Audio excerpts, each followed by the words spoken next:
al punto qui a Telefriuli. Benvenuto al sindaco di Ovaro, Lino Not. Caro sindaco, benvenuto in trasmissione. Grazie, buongiorno a Telefriuli e a tutti i telespettatori.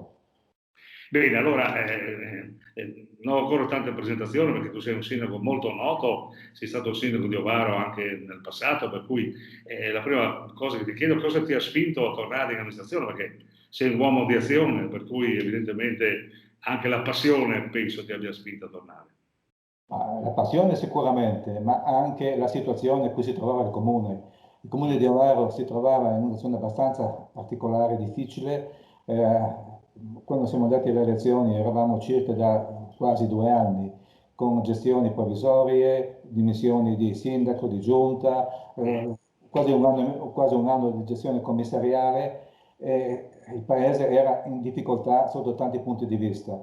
Quindi ho avuto sollecitazioni di tante persone che hanno anche nel paese ruoli che ricoprono ruoli importanti, che hanno attività, che hanno associazioni, presidenti, eccetera, che mi hanno insistito di dire in questa situazione fai uno sforzo tu, torna a prendere per favore in mano il comune per cercare di tornare a mettere un po' sulla dritta via e cercare di tornare a impostare un po' di attività e di iniziative che purtroppo in questi anni erano andate così un po' alla volta sempre più in negativo.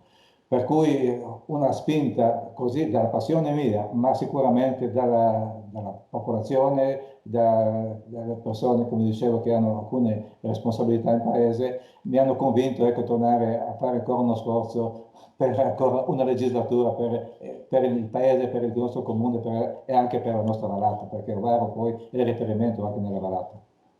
Esattamente. Allora, diciamo com'è la situazione a Ovaro in questo momento? Quali sono i primi atti, i primi intendimenti, i progetti? Ma i primi atti che ho dovuto cercare di mettere in piedi in questi 3 mesi che siamo insediati era innanzitutto la situazione della pianta organica del comune. Erano momenti anche di difficoltà sotto questo punto di vista, in quanto persone che andavano via, persone che andavano in pensione, che avevano chiesto trasferimenti, e quindi avevamo la struttura completamente da rivedere e da tornare a organizzare. Quindi ci siamo mossi i primi mesi proprio per rivedere un po', di tornare a costruire la struttura del comune. La macchina, se non c'è la struttura che funziona, chiaramente non va avanti. Quindi abbiamo cercato di trovare delle soluzioni, abbiamo fatto dei passi avanti notevoli, dobbiamo fare ancora qualche passo, ma nel giro credo di un paio di mesi al massimo la struttura del comune sarà organizzata e sarà funzionante. Dopodiché avevamo, oltre al personale appunto che andava via, che poi era già andato, avevamo convenzioni con i comuni vicini che scadevano il 31 di dicembre e quindi era da valutare se tornare a riproporle, come riproporle, quindi trovare anche qua delle ipotesi operative. Abbiamo concordato di andare avanti con le convenzioni per alcuni servizi con il comune di Comedians, quindi abbiamo in dicembre messo vicino le convenzioni approvate nei consigli comunali e il 31 dicembre le abbiamo sottoscritte.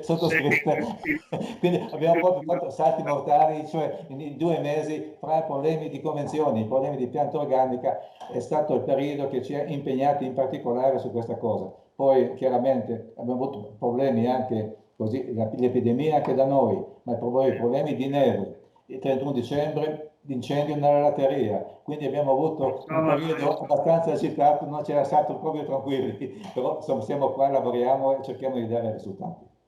Ecco, senti, secondo il tuo parere, no? In questo momento la Carnia sta vivendo un periodo difficile. A dire il vero, la montagna è sempre stata qualche volta, tra virgolette, dimenticata, avete dovuto fare molte riunioni, pressioni, eccetera. Neanche quando avete avuto il presidente della Carnia, il vescovo, non siete riusciti a dare questa svolta.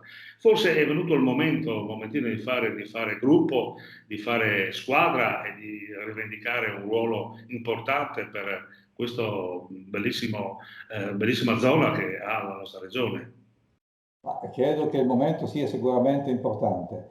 Io penso che adesso con la costituzione del nuovo soggetto della comunità della montagna della Carnia, dipenderà molto dai sindaci, perché la possibilità, anche in questo caso, ma abbiamo avuto ancora possibilità, a dire il vero, la possibilità di dare un segnale importante c'è.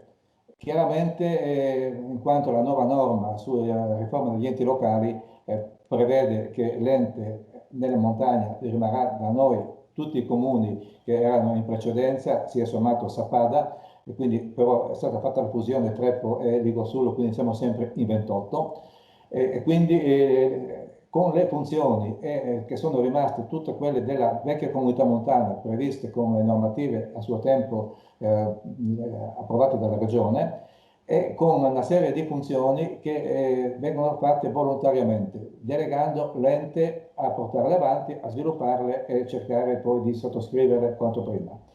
Diciamo che da noi la vecchia comunità montana, poi l'UTI, faceva già una serie di servizi per il territorio. So, per esempio il problema del personale, il problema dei tributi, il problema dell'informatica, il problema anche del sostegno culturale, ma anche del sostegno per parte paesaggistica, ambientale, eccetera, no? Quindi una serie di funzioni le faceva già. Può farne ancora, ma io credo che il ruolo più importante è sì quello di cercare di fare le funzioni per dare servizi ai cittadini, ma credo sia più importante la parte che interessa la programmazione e lo sviluppo. E quindi questo aspetto qua, ecco, è l'aspetto dove secondo me bisognerebbe scommettere sul futuro. Questo dipende molto dagli amministratori, molto dai sindaci, molto dalla volontà di fare gruppo, di fare squadra e di trovare, pur nella varia diversità anche delle vallate in Carnia, dei punti di convergenza, dei punti di intesa sulle problematiche del territorio, e di sottoporre poi con le leggi ordinarie, ma con anche altri mezzi che esistono, i fondi europei, esistono le aree interne, cioè di mettere vicino tutto per presentare un progetto serio e completo. Ecco, senti, avete già avuto un incontro con l'assessore Roberti o comunque col presidente per questi progetti, oppure attendete di fare il Ma primo? noi abbiamo avuto un incontro con l'assessore Roberti quando abbiamo approvato lo statuto, che è venuto anche lui a Tolmezzo nella sede ancora UTI. Abbiamo approvato lo statuto e abbiamo fatto una serie di proposte e dato qualche idea. Stiamo lavorando, anche l'UTI uscente aveva già iniziato a operare cercando di mettere assieme anche i vari soggetti che operano sul territorio. Mi riferisco al consorzio industriale, al consorzio boschi carnici, al discorso dell'attività che portano avanti altri soggetti che operano. Insomma, l'organizzazione l'avete proposta, ecco, in sostanza. Sì. E poi stiamo anche lavorando per cercare di proporre qualcosa da inserire anche, siccome si è segnalato l'UNCEM, queste cose, anche nei piani con i fondi che vengono dall'Europa a Roma a seguito del discorso dell'epidemia. Ecco, senti. È iniziato il percorso. Credo e mi auguro che ci sia la volontà da parte di tutti di collaborare e di andare avanti e di trovare, pur nelle diversità delle vallate, perché esistono diversità, però esistono anche, ecco, la volontà di farlo. Se riusciamo, ecco, a superare qualche discussione fra di noi, che è normale ci sia, c'è una possibilità importante da sviluppare. Possiamo farlo, ecco, l'impegno credo da parte di tanti sindaci è sicuramente destinato a operare in questa maniera, però ecco, bisogna poi essere concreti e iniziare con un nuovo ente e con una nuova struttura, un nuovo presidente, una nuova giunta che dovrebbe venire eletta entro il mese di febbraio, così lo prevede la norma. Il nostro statuto dovremmo partire subito per cercare di mettere vicino non solo, come dicevo prima, i servizi, ma in particolare anche tutta la parte che riguarda lo sviluppo, le proposte, i progetti per la Carnia e per tutte le 4 vallate del territorio. Ecco, parliamo adesso proprio di Ovaro, no? Gli investimenti che tu intendi fare e per esempio avrete in mano sicuramente i lavori pubblici da mettere in mano a strade, a manutenzione, ma forse anche a costruzioni nuove, insomma, no? Piano regolatore, eccetera. Come ti stai muovendo, come si sta muovendo la tua amministrazione? Ma allora, noi diciamo che come programma io credo che i territori di montagna abbiano, noi Ovaro abbiamo sicuramente dal lato economico una base importante che ci dà una certa certezza di garanzia per il futuro, che è la cartiera di Overo, che occupa 160 dipendenti e quindi è già un polmone importante dal lato economico. Abbiamo poi altre realtà di 10, 20, 30, 40 persone, quindi abbiamo un po' di proposte che ci danno un po' di certezza di garanzia in futuro, sperando che tutto vada avanti bene, non succeda mai niente, ma io sono fiducioso. Sul resto io credo che noi dobbiamo cercare di sviluppare sul territorio le proposte che il territorio può proporre. In pratica sviluppare iniziative che interessano l'ambiente, la cultura, il turismo e le attività così legate a queste iniziative. Anche l'agriturismo può essere sviluppato. In questo discorso generale si inseriscono, oltre a lavori di manutenzione per varie proposte che vengono avanti e richieste del territorio, ma stiamo ancora lavorando anche con finanziamenti VAIA, che anche recentemente stiamo valutando il quale inserire e non inserire, abbiamo fatto già qualche passo avanti.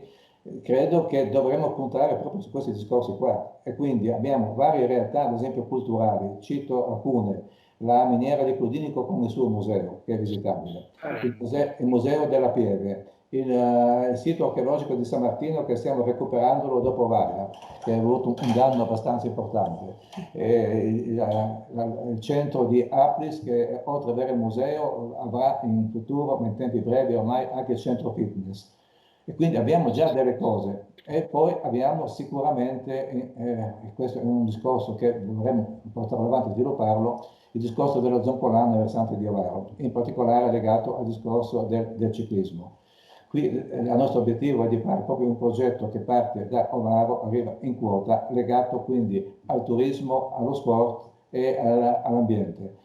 Su questo sicuramente ci impegneremo, anche se serve con varianti urbanistiche, per dare un segnale, perché abbiamo avuto diverse volte il Giro d'Italia nel nostro versante. Quest'anno abbiamo deciso che la tappa del Giro d'Italia però salirà dal versante di Sutrio, però ecco, grandi risultati non li abbiamo visti. Vogliamo scommettere anche su questa cosa. Quindi progetti legati al territorio, alle possibilità che il territorio dà con offerte di ogni tipo, e legati ecco, al discorso economico. Quindi per fare però tutto questo serve il coinvolgimento di associazioni, di categorie e di operatori.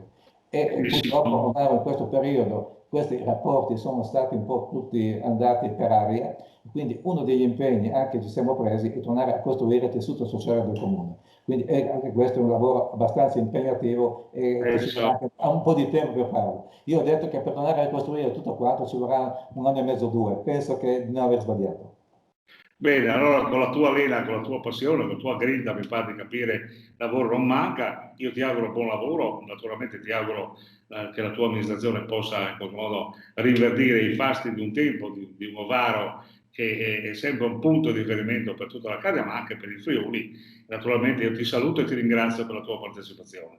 Ma io ringrazio Telefriuli, dalla parte nostra c'è tutta la volontà di andare avanti, anche il gruppo che con me opera è entusiasta, ha già messo in piedi diverse iniziative, così anche di richieste di fondi europei e cose di questo tipo, e credo che Overo debba riavere quel ruolo che ha sempre avuto nel paese, nella vallata, ma anche in Carnia. Stiamo lavorando per questo obiettivo. Quindi speriamo, ecco, che nel giro di un anno e mezzo, di tornare a assestare un po' il paese, dopodiché di lavorare seriamente con i progetti che già da adesso cercheremo di impostare.